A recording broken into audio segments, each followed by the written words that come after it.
नमस्कार, मैं आचार्य Saurabh Bajaj destiny world से आपका बहुत बहुत स्वागत करता हूं इस एस्ट्रो वास्तु कोर्स में। मेरा मानना है कि आपने जो प्रोफेशनल वास्तु कोर्स है वो अच्छे से आपने सीखा होगा और उसमें आपने एक एक चीज़ डिटेल में प्रैक्टिस आपने बहुत अच्छे से अपनी करी होगी।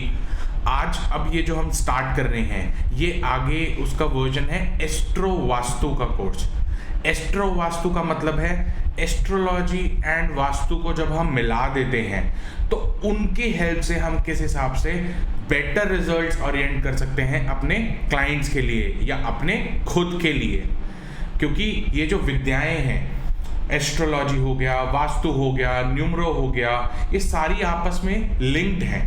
अगर हम इनको लिंक कर देते हैं आपस में तो जो रिजल्ट्स ओरिएंट हम अपने क्लाइंट्स के लिए कर पाते हैं वो बहुत इम्पॉर्टेंट होता है।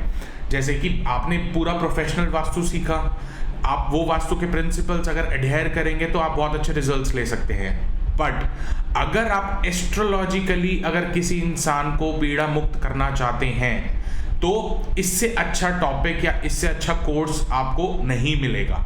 Astro vastu is a combination of astrological and your vastu, यानी कि दोनों पैरामीटर्स चेक करेंगे तो बहुत अच्छा रिजल्ट है। कुछ एग्जाम्पल से बताता हूं मैं कि एस्ट्रो वास्तु कहाँ आपकी मदद कर सकता है। एग्जैक्टली एस्ट्रो वास्तु आपकी मदद कर सकता है while selection of your house, while selection of your any industry या कमर्शियल प्रीमाइसेस। ओवरऑल वास्तु में देखा गया है कि कौन सी एंट्रेंसेस अच्छी हैं। नॉर्थ में कुछ एंट्रेंसेस अच्छी हैं, साउथ में हमारी एंट्रेंस अच्छी है, ईस्ट में अच्छी है, वेस्ट में अच्छी है, लेकिन उनमें से अब एस्ट्रोलॉजी बताएगी कि आपके लिए सबसे उत्तम कौन सी दिशा है, कौन सी दिशा में आपको जाना है, कहाँ कौन सी दिशा में आपको बैठ के काम करना है आपकी पत्री के अकॉर्डिंग, ताकि आपको जो रिजल्ट्स आप मैनिफेस्ट कर पाए वो बहुत अच्छे रिजल्ट्स आएंगे। तो यही हमारा पूरा कोर रहेगा इस टॉपिक का, एस्ट्रो वास्तु का, जिसमें मैं आपको बेसिक एस्ट्रोलॉजी के बारे में बताऊंगा। उनके क्या 12 जो हमारे 12 राशियां हैं, 9 प्लैनेट्स हैं, किस तरीके से हम रिलेट करेंगे वो एक एक चीज़ इसमें हम कवर करेंगे। और इसमें हम केपी एस्ट्रोलॉजी के माध्यम से एस्ट्रो वास्तु करना सीखेंगे। हम जो पढ़ेंगे वो पढ़ेंगे केपी एस्ट्रोलॉजी के हिसाब से किस तरीके से आपको एस्ट्रो वास्तु यूज करना है, एस्ट्रोलॉजिकल और उसके वास्तु के पैरामीटर्स को चेक करना है। क्योंकि जो कृष्ण मूर्ति पद्धति है जो केपी एस्ट्रोलॉजी बोली गई है, इनकी गणनाएं बहुत सटीक बैठती हैं।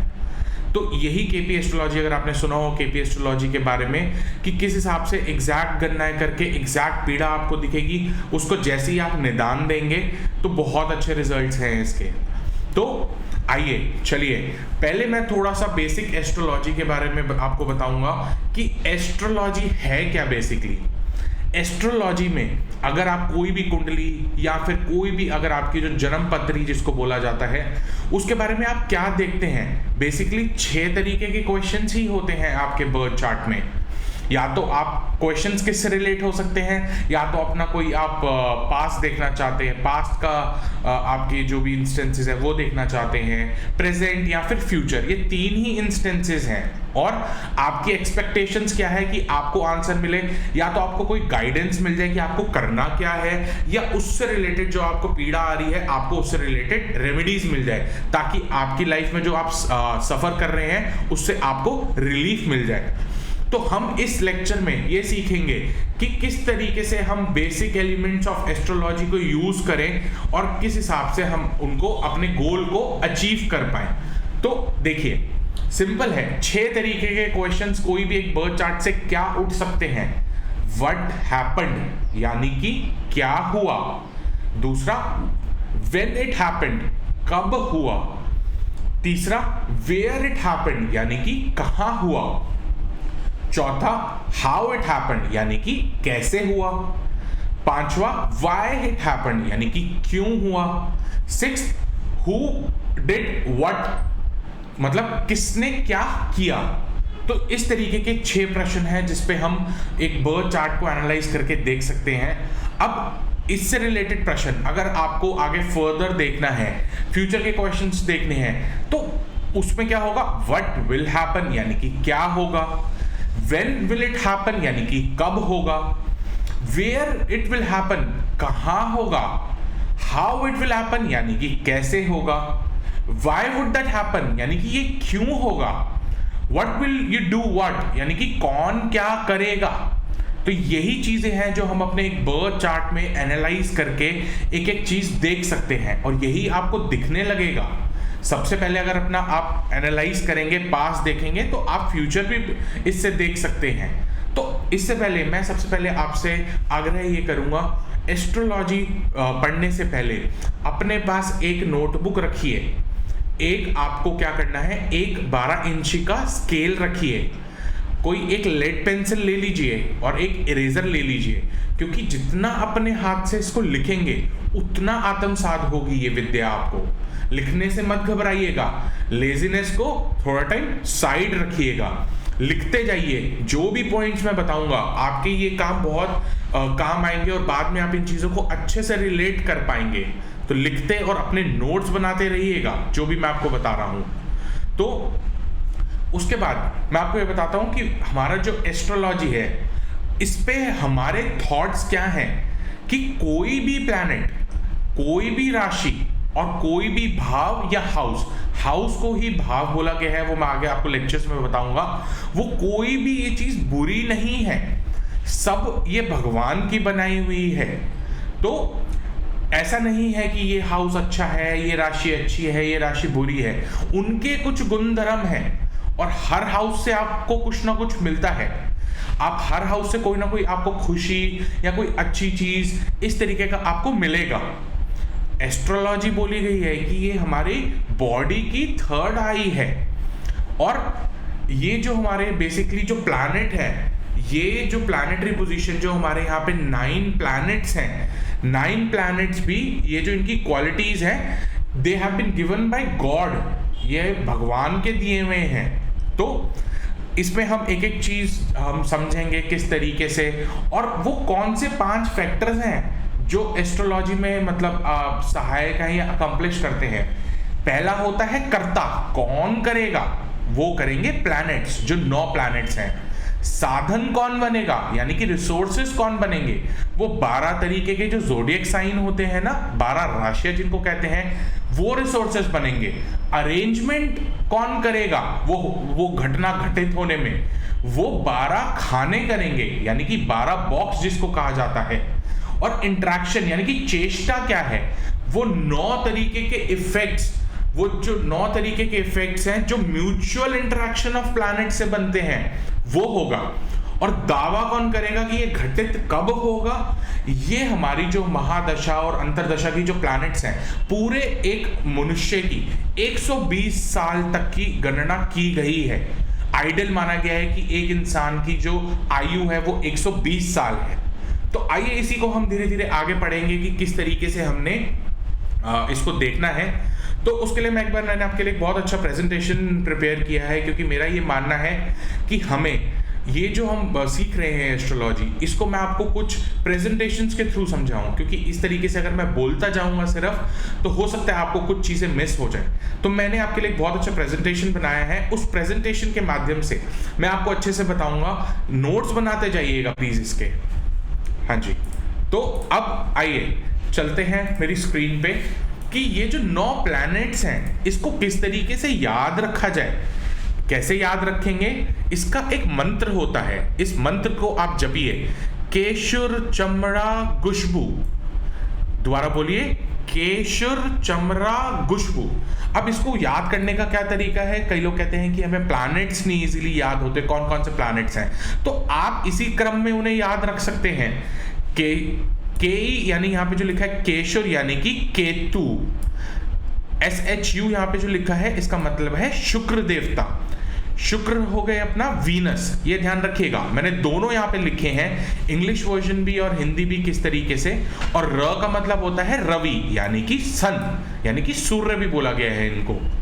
उसके बाद है चमरा, चमरा का मतलब चंद्रमा, अगर आप यहाँ से देखेंगे यानी कि मून। उसके बाद M, इसका मतलब है मंगल, यानी कि मंगल को आप मार्स भी बोलते हैं। उसके बाद र से राहु, उसके बाद GU से आता है आपका गुरु यानी कि जुपिटर। SH का मतलब होता है शनि और BU का मतलब होता है बुध यानी कि मरकरी। अपने पास लिखते जाइएगा ये। और आइए अब समझते हैं एक एक उनके क्या गुणधर्म होते हैं। केतु का मतलब है, केतु प्लैनेट जो है वो है बेसिकली जादू, करिश्मा यानी कि मैजिक हो गया, मिराकल हो गया, मैजिक टच हो गया। इन कीवर्ड्स को लिखते जाइए। उसके बाद हमारा जो नेक्स्ट आता है वो आता है शुक्र। जो शुक्र होता है यानी कि वीनस, वो किसको डिनोट करते हैं? सुंदरता, बारीकी, सुथरापन यानी कि ब्यूटी, मेटिकुलसनेस और एस्थेटिक्स। रवि, सन जो होता है वो एक बेसिकली रूलर है, अथॉरिटेटिव है एंड हीलर भी है। चंद्रमा यानी कि मून, ये आपकी इनेट इंटेलिजेंस जिसको कहते हैं आंतरिक बुद्धि, आपके इमोशंस हैं और आपका सबकॉन्शियस माइंड भी है। चलिए आगे चलते हैं, बाकी के प्लैनेट्स देखते हैं। उसके बाद आता है मंगल यानी कि मार्स। ये आपका स्ट्रेंथ है, एक्शन है एंड फोर्स जिसको कहते हैं। कोई भी अगर आपको कोई काम करना है जिसमें फोर्स लगती है वो मंगल से रिलेटेड है। राहु, राहु की क्वालिटीज क्या है? लीडर, अटेंशन और हेड जिसको बेसिकली मुखिया बोला गया है। गुरु यानी कि जुपिटर, ये ज्ञान के देवता हैं। वेट, इंसाइट्स और ग्रेविटी ये गुरु देते हैं। शनि यानी कि सैटर्न, ये रिलैक्सेशन देते हैं, आपकी लाइफ में स्टेबिलिटी लाते हैं। कामनेस हो गया, स्किल्स हो गए, एक्सपर्टीज हो गई, प्रैक्टिस हो गई, ये सब शनिदेव देते हैं। मरकरी हो गया आपका speech, message, information and communication. तो ये हमने अभी 9 प्लैनेट्स, अभी इनकी हम एक एक करके डिटेलिंग करेंगे। अभी आप ये सिर्फ कीवर्ड्स लिखते जाइए अपने पास। उसके बाद जो हमारे पास राशियां आती हैं वो आती हैं 12 राशियां। तो 12 राशियों में सबसे पहले राशि जो आती है वो आती है मेष राशि यानी कि एरीज। इसका क्या काम होता है? स्पॉन्टेनियस रिजॉल्व यानी कि तुरंत समाधान, बिल्कुल जिसको कहते हैं स्पॉन्टेनियस है, ये वो है, इनके ये एट्रीब्यूट्स हैं, लिखते जाइएगा। दूसरे नंबर पे आती है वृषभ राशि यानी कि टॉरस। इनका काम है प्रोसेस, कंसिस्टेंसी बने रहना, नियमित तौर पे जो काम करता है। तीसरी राशि होती है मिथुन, जेमिनाई। इसका काम है नेटवर्किंग, इंटरलिंक्ड यानी कि जुड़ना एंड जोड़ना। चौथी राशि है हमारी कर्क राशि यानी कि कैंसर, ये इंट्यूटिव एंड केयरिंग है। सिंह राशि यानी कि लियो राशि, इनके जो कीवर्ड्स हैं वो है रॉयल, लिंकेज या फिर टैक्स कलेक्टर। 6 नंबर पे जो राशि है वो है कन्या राशि यानी कि वर्गो। इसका काम है डेकोरेटिंग एंड डेकोरम, सजना एंड संवरना। अब है जो 7वें नंबर की राशि है वो तुला राशि है, लिब्रा। इसका काम है तोलना एंड परखना, वेइंग इन वर्दीनेस। 8वें नंबर की जो राशि है वो है वृश्चिक राशि, स्कॉर्पियो। इनका काम है लेआउट एंड प्लानिंग करना। 9वें नंबर की राशि है धनु राशि यानी कि सेजिटेरियस, ये मोटिवेटिंग और गोल सेटिंग में काम आता है। 10th नंबर है Makar and Capricorn, strategy and structuring. 11 number की जो राशि है वो है कुंभ राशि, एक्वेरियस, ये है वेलफेयर और ह्यूमैनिटी के लिए। 12 नंबर की जो राशि है वो है मीन राशि यानी कि Pisces, quest for meaning, meaningful research हो गया या क्यूरोसिटी हो गई। इससे रिलेटेड ये जो आपका है, ये सारी की सारी आप राशियों के बारे में हमने बात करी है। अभी हम एक एक डिटेलिंग आगे करेंगे, घबराइए मत, ये सिर्फ अभी लिखते जाइए अपने पास। एंड थोड़ा सा मैं आपको ये बताऊंगा, जो एस्ट्रोलॉजी का हमारा टॉपिक है ना, एस्ट्रोलॉजी अपने आप में ही इतनी वास्ट है कि पूरी एस्ट्रोलॉजी तो सीखी नहीं जा सकती इतनी जल्दी। जब आप 95 या 100 साल के होंगे हो सकता है तब आप अपनी कोई बुक लिख लें, लेकिन आप ये समझिए हम जो भी पढ़ रहे हैं हम एस्ट्रो वास्तु के माध्यम से पढ़ रहे हैं। हम पूरी कोई डीप एस्ट्रोलॉजी में नहीं जाएंगे क्योंकि वो डीप एस्ट्रोलॉजी में हमारे वो इस वक्त काम की नहीं। हमें तो वास्तु के साथ एस्ट्रोलॉजी को मिलाना है ताकि अपने क्लाइंट्स को हम अच्छे से अच्छा रिजल्ट ओरिएंट कर सके।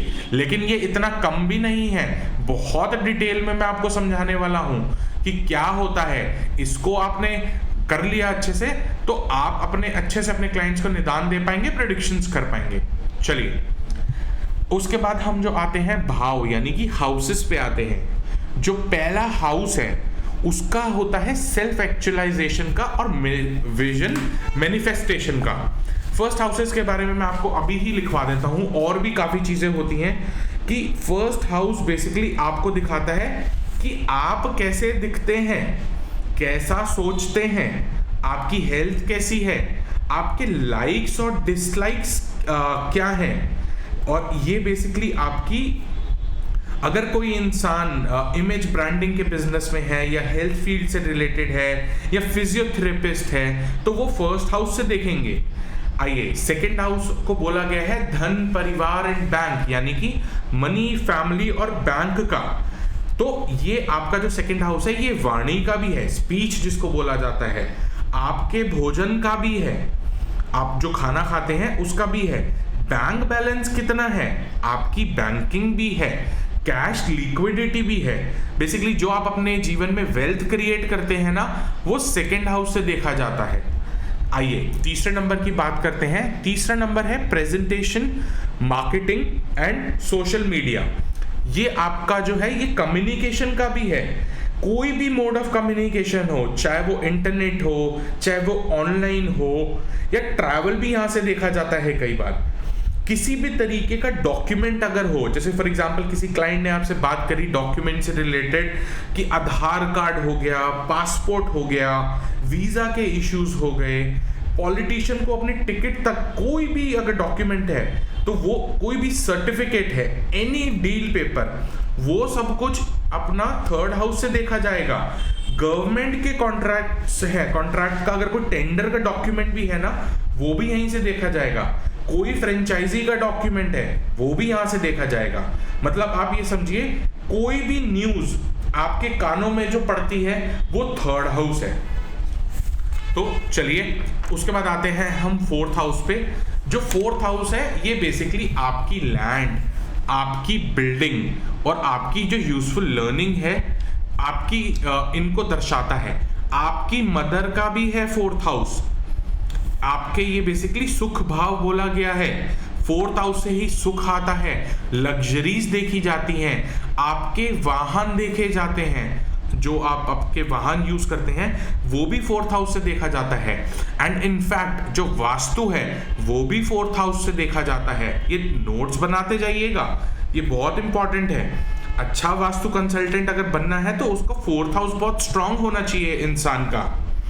ये आपका डोमेस्टिक एनवायरनमेंट भी है, जो आपका डोमेस्टिक एटमॉस्फेयर होता है ना, ये वो भी है। व्हीकल का, जैसे मैंने कहा वाहन, यानी कि व्हीकल का है आपका। और मदर से रिलेशंस आपके कैसे रहेंगे, ये वो भी दर्शाता है। तो आइए उसके बाद हम चलते हैं फिफ्थ हाउस पे, जो हमारा हॉबीज, सॉल्यूशन, एंटरटेनमेंट को दिखाता है। बेसिकली ये हाउस है एंजॉयमेंट, जिसको कहते हैं मौज मस्ती का है, आपके लव अफेयर्स का है। किसी भी चीज़ को आप अगर डेवलप करना चाहते हैं ना, जैसे फॉर एग्जांपल कई होते हैं प्रोडक्ट डेवलपमेंट के काम में होते हैं या सॉफ्टवेयर डेवलपमेंट में के काम में होते हैं, तो कुछ भी डेवलप होगा वो फिफ्थ हाउस की मदद से होता है। कोई भी हीलिंग होगी, रेकी हो गया, एस्ट्रोलॉजी हो गया, टैरो हो गया, वो फिफ्थ हाउस से देखा जाएगा। ये हाउस बहुत स्ट्रांग होना चाहिए एक हीलर के लिए। और ये हाउस ऑफ सॉल्यूशंस है। कोई रेमेडी चाहिए आपको, फिफ्थ हाउस आपको हील करेगा। बेसिकली फिफ्थ हाउस को हीलिंग लॉर्ड बोला जाता है आपका। और वैदिक मतलब जो हमारे ज्योतिष है वो इसको बोलते हैं ईष्ट देव। फिफ्थ हाउस आपका, फिफ्थ हाउस में जो राशि होती है वो आपके ईष्ट देव भी बोले गए हैं। तो ऐसा भी है कि कौन सा ट्रीटमेंट, फॉर एग्जाम्पल कौन सा ट्रीटमेंट, अगर आपको कोई बीमारी है तो कौन सा ट्रीटमेंट करें आप अपनी बीमारी से दूर होने के लिए, वो हम आगे बात करेंगे डिटेल में। कि आपको होम्योपैथिक दवाई लगेगी या एलोपैथिक दवाई लगेगी या फिर आयुर्वेद ट्रीटमेंट लीजिए जिससे आप जल्दी ट्रीट हो पाए। किसी भी चीज की उत्पत्ति है, मतलब जो ओरिजिनेट होता है ना, वो यहीं से ही होता है। एडवाइस और सॉल्यूशंस का भी है ये। तो ये, और फिफ्थ हाउस आपके बच्चों का भी है, जो आपके बच्चे हैं उनका भी है। तो ये सारी चीजें, परफॉर्मिंग आर्ट्स हो गया, ये सब हमारा फिफ्थ हाउस से देखा जाता है। आइए सिक्स्थ हाउस। सिक्स्थ हाउस आपकी सर्विसेज हैं, आपके डिलीवरेबल्स हैं, आप जो जॉब करते हैं वो है। अगर आप पे कोई लोन है या डेब्ट्स हैं तो वो सिक्स्थ हाउस से देखा जाता है। इसको बेसिकली बोला गया है रोग, ऋण एंड रिपु, यानी कि कोई रोग, छोटी मोटी बीमारी हो सकती है, लोन का हो गया, आपके कोई शत्रु हैं, ये उनका बोला गया है। किसी भी तरीके की कोई लिटिगेशन है आप पे, तो ये प्राइमरी हाउस है। 6th हाउस लिटिगेशन में देखा जाता है। कोर्ट केस इंसान जीतेगा या हारेगा, वो 6th हाउस से देखा जाता है। किसी भी तरीके का कंपटीशन है, वो यहाँ से देखा जाएगा कि वो इंसान जीतेगा या हारेगा। कंपटीशन कोई भी हो, चाहे एग्जाम का कंपटीशन हो, चाहे आप किसी भी कंपटीशन में भाग ले रहे हैं, वो 6th हाउस बताएगा आपका। ध्यान रखिएगा इन चीज़ों को। और ये सारी चीज़ें हैं अपना। और 6th हाउस आपका जो है बेसिकली पर्टिकुलर डिसीज बताएगा कि मतलब अगर कोई ये, लेकिन छोटी मोटी बीमारी है, ये समझिएगा, बड़ी बीमारी नहीं है, ये छोटी मोटी बीमारी है। आपके रिलेशन अपने एम्प्लॉयज के साथ कैसे रहेंगे वो भी बताएगा ये। और उसके बाद हम चलते हैं आगे, जो है हमारा 7th हाउस। 7th हाउस जो है बेसिकली ये है आपका इंटरैक्शन, कस्टमर, बिजनेस, एंड ये आपके स्पाउस का भी है। जो आपका मैरिज पार्टनर है ना, 7th हाउस मुख्य तौर पे समझिए उनका है। आपकी लीगल पार्टनरशिप्स हैं, इंडिपेंडेंट बिजनेस भी है आपका 7th हाउस। रिटेल बिजनेस, अगर आपका कोई रिटेल बिजनेस है या रिटेल स्टोर है तो भी वो 7th हाउस से देखा जाता है। डेली की आपकी जो इंट्रैक्शंस है वो यहाँ से देखी जाएंगी। ये जो अपना है पूरा, ये 7th हाउस है। डेली का सेल परचेज भी यहाँ से देखा जाएगा, और ट्रेडिंग से रिलेटेड कुछ है वो सब कुछ यहाँ पे देखा जाएगा।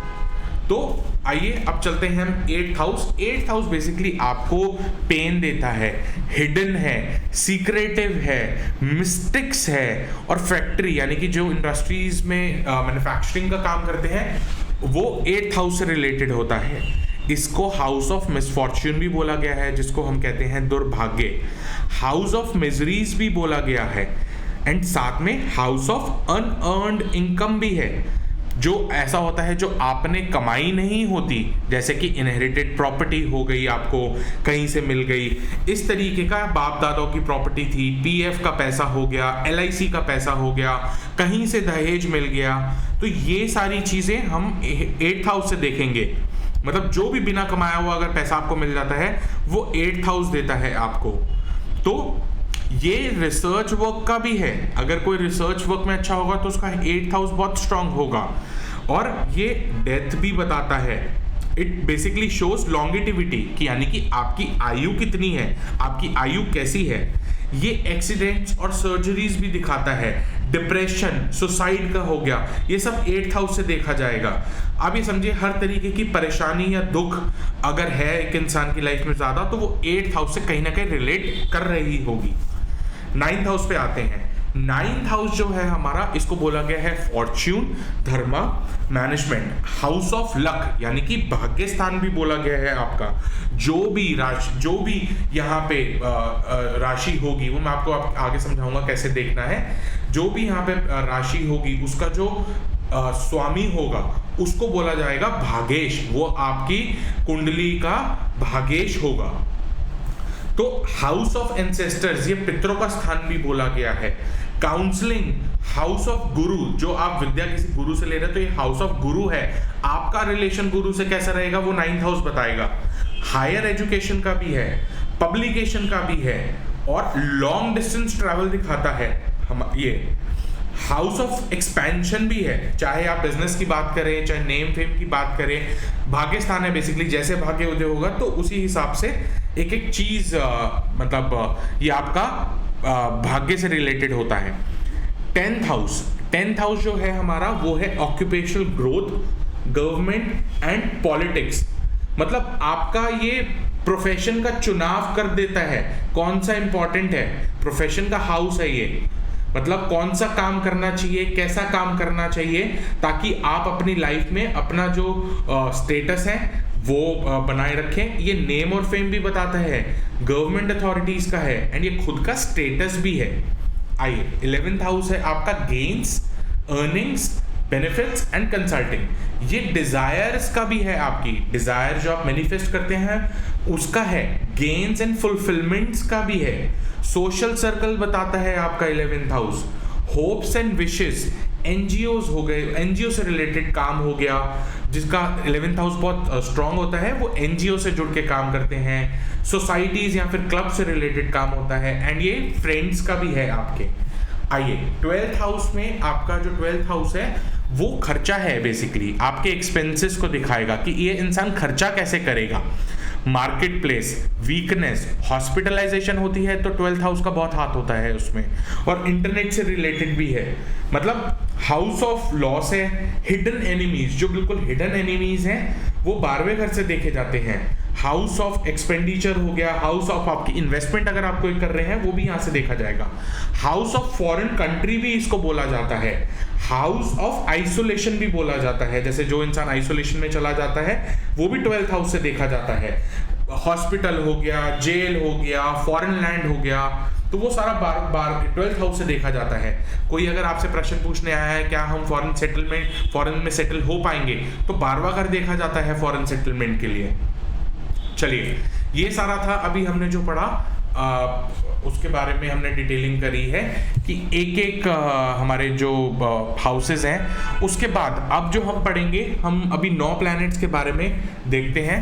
9 प्लैनेट्स आपका, जैसे मैं ऑलरेडी आपको बता चुका हूँ, थोड़ा सा इसका और डिटेलिंग करते हैं कि जो 9 प्लैनेट्स हैं, पहला जैसे अगर सन है, सन को बोला जाता है सूर्य। ये मैं रिपीट इसे लेकर आ रहा हूँ ताकि इन चीज को आप याद रखिएगा, भूलिएगा मत।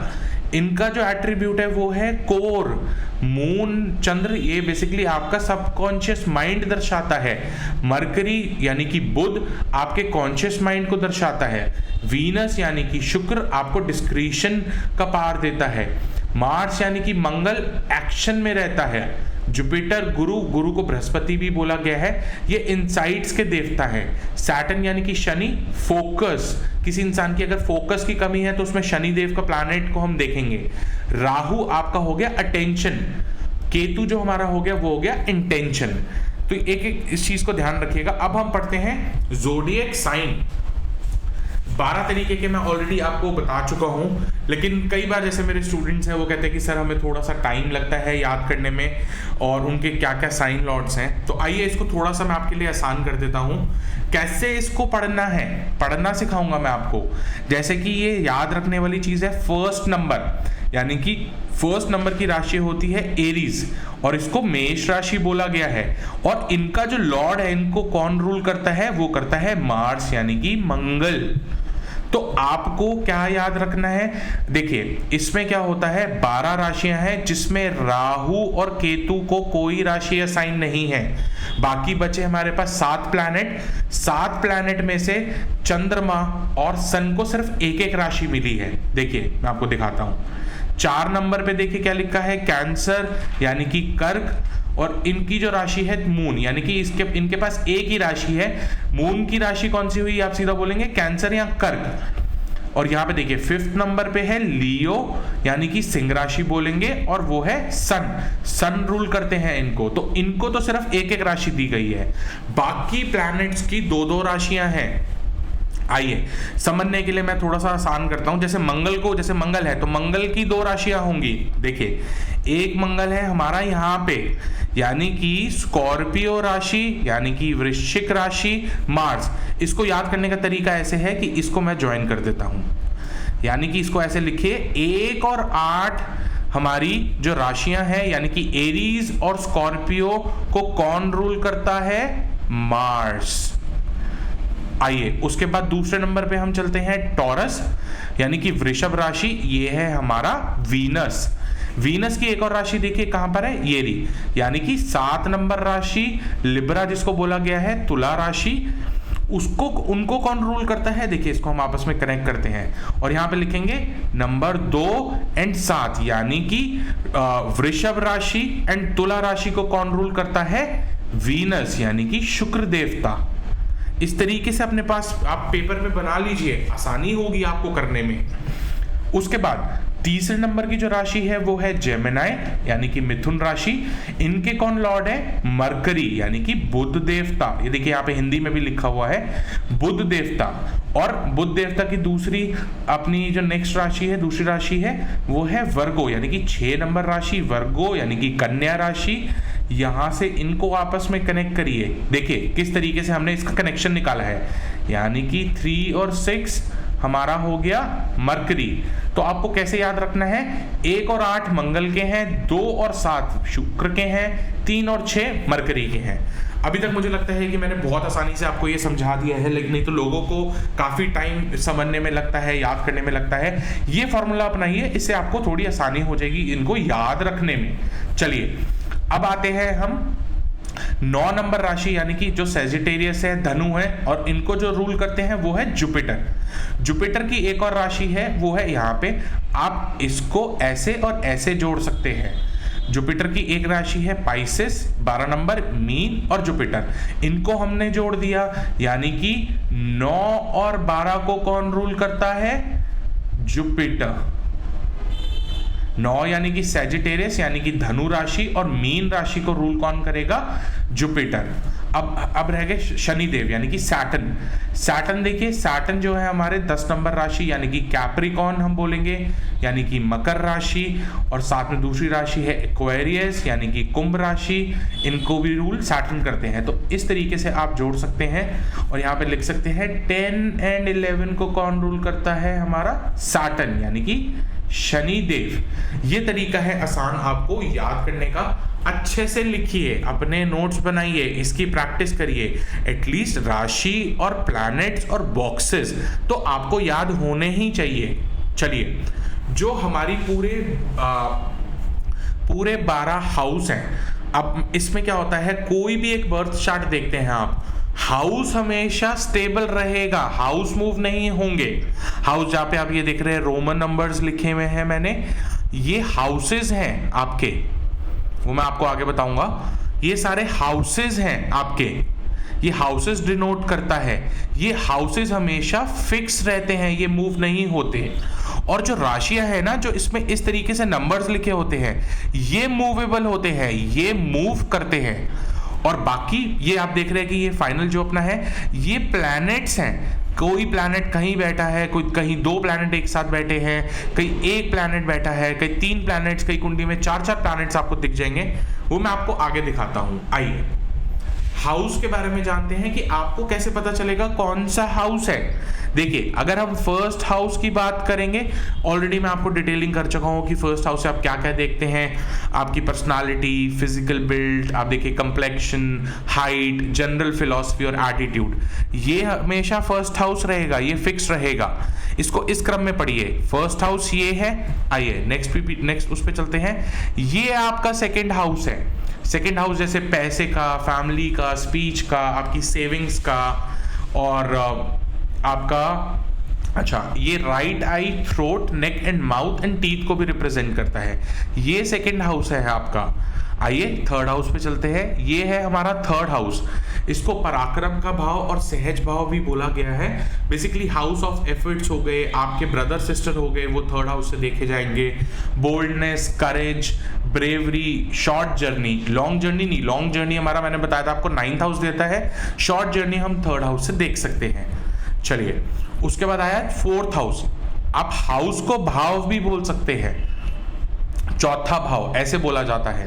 4th हाउस हमारा सुख भाव का होता है, मैत्री भाव का होता है। हाउस ऑफ मदर भी इसको बोला गया है। आपकी property, construction of property, vehicle से रिलेटेड, ये है 4th house.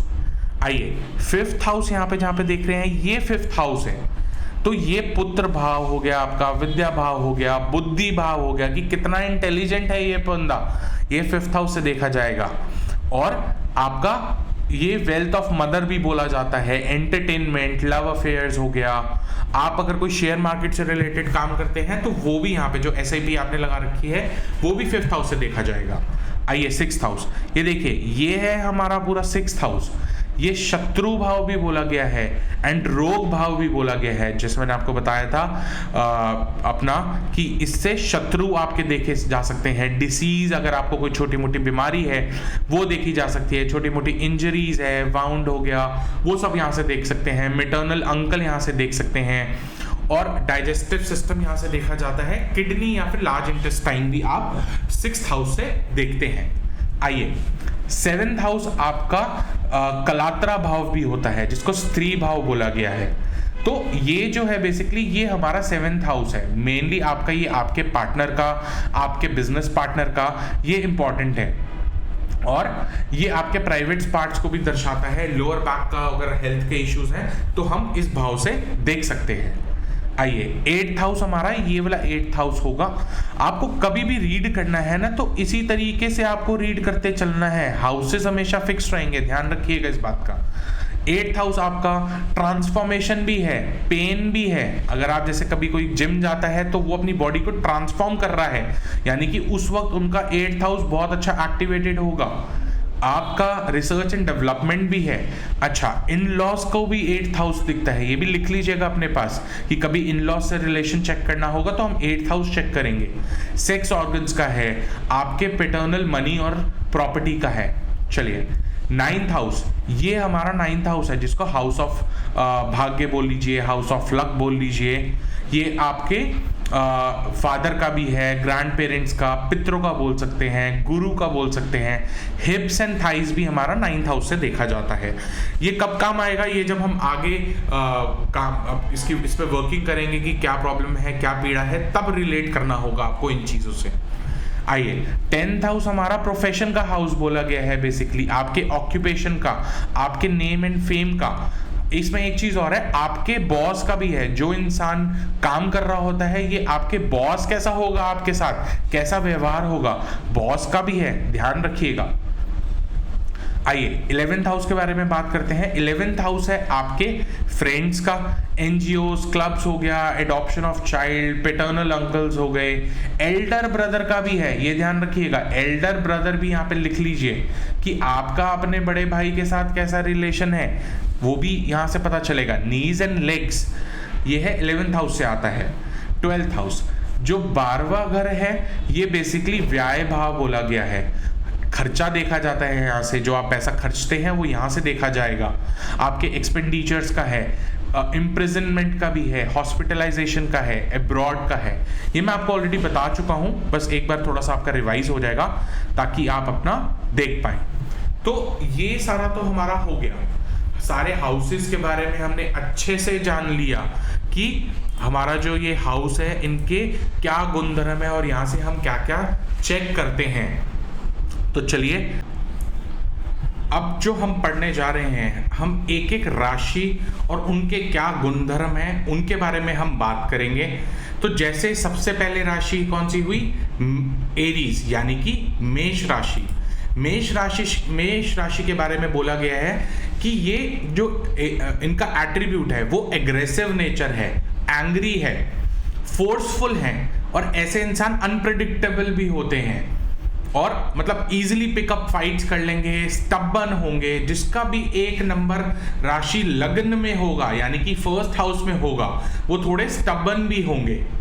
And eri sign में ये बोला गया है कि बहुत एनर्जी है एंड इन्हें अपनी इंडिपेंडेंस पसंद है, इंडिपेंडेंट रहना पसंद करते हैं, इनके पास ताकत है और गेटिंग, मतलब आप ये समझिए कि ये इनिशिएटिव लेने वाले इंसान है, जो खुद से इनिशिएटिव लेते हैं और इनके पास बहुत एनर्जी है, एडवेंचरस हैं। कोई अगर स्पोर्ट्स है जिसमें एडवेंचरस एक्टिविटी है, ये वो भी करते हैं।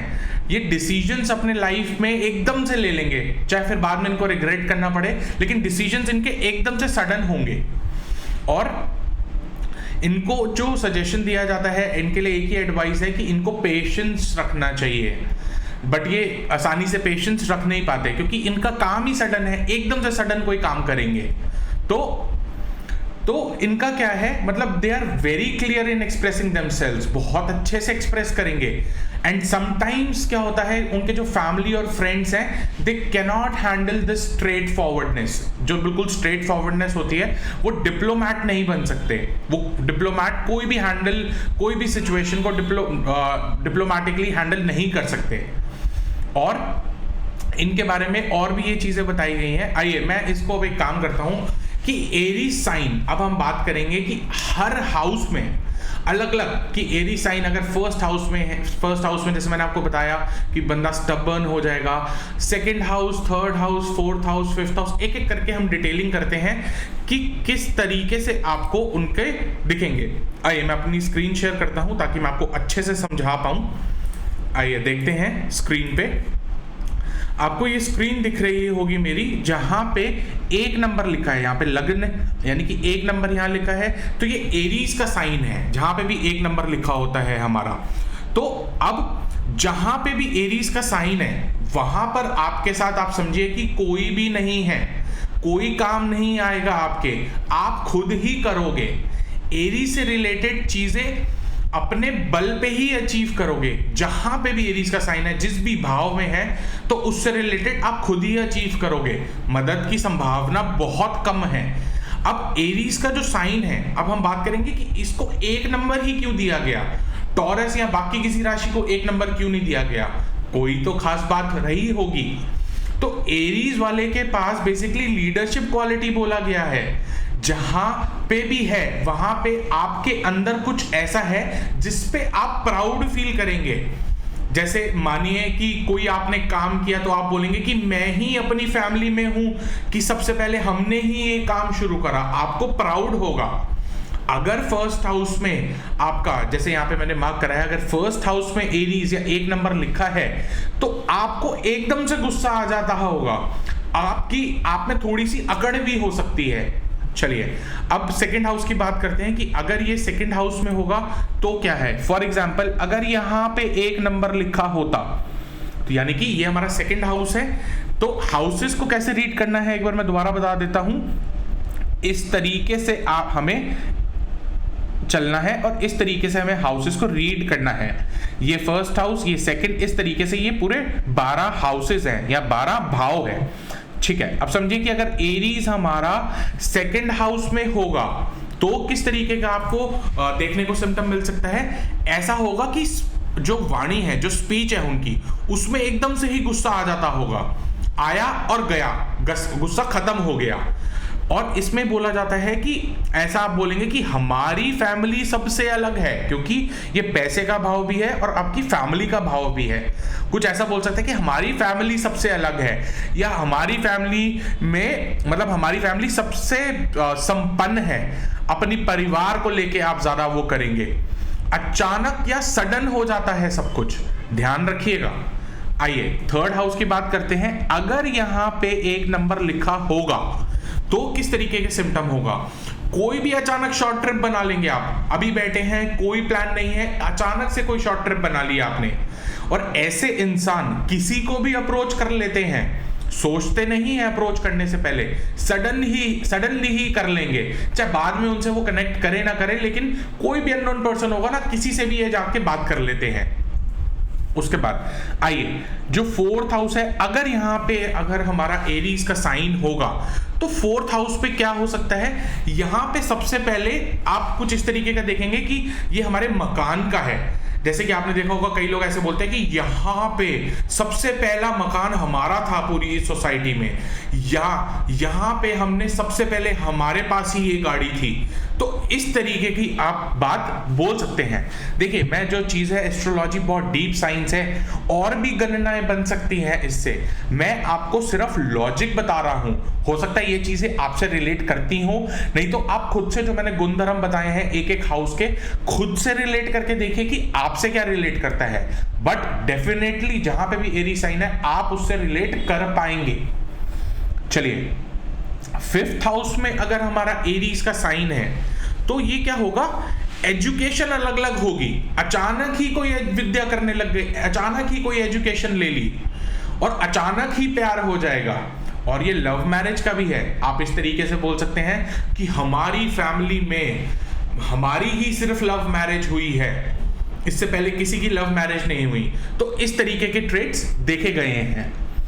आइए अब सिक्स्थ हाउस की बात करें। अगर एरीज सिक्स्थ हाउस में अगर होगा तो यहां पे कैसा हम बोल सकते हैं, कोई आप इस तरीके का कोई अलग सर्विस देते होंगे कि जो आपके फैमिली में इससे पहले किसी ने नहीं दी होगी। जैसे कि आप एस्ट्रोलॉजर हैं तो आप बोल सकते हैं कि मैं ही अपनी पूरी फैमिली में एस्ट्रोलॉजर हूं, या मैं ही वास्तु वाला हूं।